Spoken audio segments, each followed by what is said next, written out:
இது பழைய பேப்பர். மதிமுகவின் முக்கிய பொறுப்பில் இருந்த நாஞ்சில் சம்பத் 2012 டிசம்பர் 14ஆம் தேதி திடீரென்று அன்றைய முதல்வர் ஜெயலலிதா முன்னிலையில் அதிமுகவில் சேர்ந்தார். நாஞ்சில் சம்பத் அதிமுகவில் சேர்ந்தபோது 250 மதிமுகவினரையும் அழைத்து வந்தார். அப்போது பேசிய ஜெயலலிதா, அதிமுகவில் சேர்ந்திருக்கும் உங்கள் நம்பிக்கை வீண் போகாது என வாக்குறுதி கொடுத்தார். அந்த நம்பிக்கை என்ன ஆனது என்பதை சார்ந்தோர்கள் அறிவார்கள். அதிமுகவில் சேர்ந்த நாஞ்சில் சம்பத்திற்கு அதே நாளில் இனோவா காரையும் பரிசாக கொடுத்தார் ஜெயலலிதா.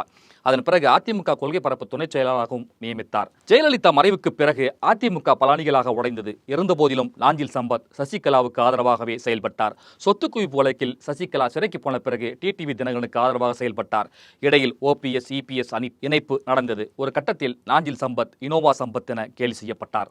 அதிமுகவில் இல்லாத நாஞ்சில் சம்பத் கழகம் சார்பில் பிரச்சாரத்துக்கு வழங்கப்பட்ட இனோவா காரை திருப்பி அளிக்க வேண்டும் என்று அதிமுக சார்பில் கோரப்பட்டது. 2018 ஜனவரியில் இனோவா காரை அதிமுக தலைமை அலுவலகத்தில் ஒப்படைத்தார் நாஞ்சில் சம்பத். இப்போது தாவேகாவில் சேரும்போது நாஞ்சில் சம்பத் யாரையும் அழைத்து செல்லவில்லை.